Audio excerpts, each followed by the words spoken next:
नमस्कार मित्रांनो, तर आजचा हा व्हिडिओ खूप खास असणार आहे कारण या व्हिडिओमध्ये आपण आपल्या कष्टकरी घाम गाळणाऱ्या कामगार बांधवांसाठी एक महत्त्वाचा जो आहे तो निर्णय पाहणार आहोत।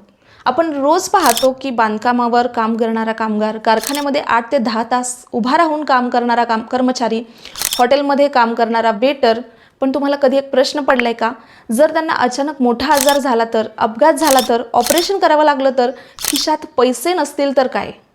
तर मित्रांनो, आता काळजी करायची गरज नाही आहे कारण महाराष्ट्र राज्य कामगार विमा योजनेअंतर्गत कामगारांना आणि त्यांच्या कुटुंबियांना आता मिळणार आहे निशुल्क उपचार। तर ही योजना नक्की आहे कोणासाठी?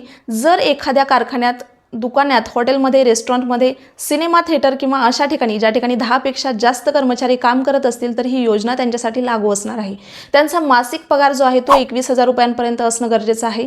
मासिक पगाराची मर्यादा अपंगांसाठी 25,000 पर्यंत आहे। ते कर्मचारी या ठिकाणी पात्र असणार आहेत। महानगरपालिका, नगर परिषद येथील कायमस्वरूपी आणि कॅज्युअल कर्मचारी सुद्धा याच्यामध्ये पात्र असणार आहेत। म्हणजेच हा फक्त कागदावरचा निर्णय नाही, हा खऱ्या अर्थाने कामगारांच्या आयुष्याचा आधार असणार आहे।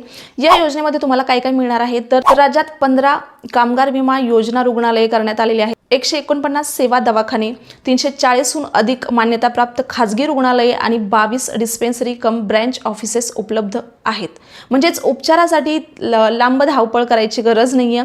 त्यामध्ये कोणते उपचार मोफत असणार आहेत? तर मित्रांनो, इथे फक्त ताप खोकल्यावर इलाज नाहीये, तर तुमची हृदयाची शस्त्रक्रिया असो, किडनी स्टोनचं ऑपरेशन असो, गर्भाशयाची शस्त्रक्रिया, डिलिव्हरीचं जे असेल तो, अपघातावर उपचार, कॅन्सर वरील काही उपचार, डोळ्यांची ऑपरेशन, दंत उपचार, एक्सरे, सिटी स्कॅन, MRI, 24 तास आपत्कालीन सेवा, हे सगळं तुम्हाला पूर्णपणे मोफत दिलं जाणार आहे। विचार करा, लाखो हजार रुपयांचा खर्च या ठिकाणी वाचणार आहे।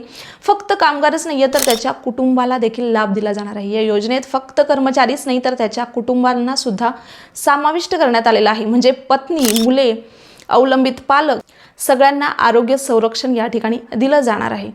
कामगार दिवसभर कष्ट करतो आणि सरकार त्याच्या कुटुंबियाच्या आरोग्याची जबाबदारी या ठिकाणी घेते। हे खरंच कौतुकास्पद पाऊल आहे। तर आणखी कोणते लाभ आहेत? तर आजारपणात आर्थिक मदत तुम्हाला दिली जाते, प्रसूतीसाठी जे लाभ आहेत, अपंगत्वासाठी जे लाभ, अवलंबित लाभ जे आहेत, अंत्यसंस्कार सहाय्य, म्हणजेच आजार असो, अपघात असो किंवा संकटाची वेळ असो, त्या ठिकाणी कामगारांना सरकार सहाय्य देणार आहे। मित्रांनो, आपण जेव्हा एखादी इमारत पाहतो, एखादा रस्ता पाहतो, एखादा कारखाना चालू असतो, तेव्हा त्यामागं असतो एक कामगाराचा घाम। आज त्याच कामगाराला आरोग्याचा आधार मिळतोय। हा फक्त एक सरकारी निर्णय नाहीये तर कामगाराच्या सन्मानाचा निर्णय आहे। तर याबद्दल तुम्हाला अधिक माहिती कशी मिळवायची आहे तर त्यासाठी तुम्हाला www.esic.gov.in या वेबसाईटला भेट द्यायची आहे आणि अधिक माहिती देखील त्या ठिकाणी तुम्हाला मिळणार आहे।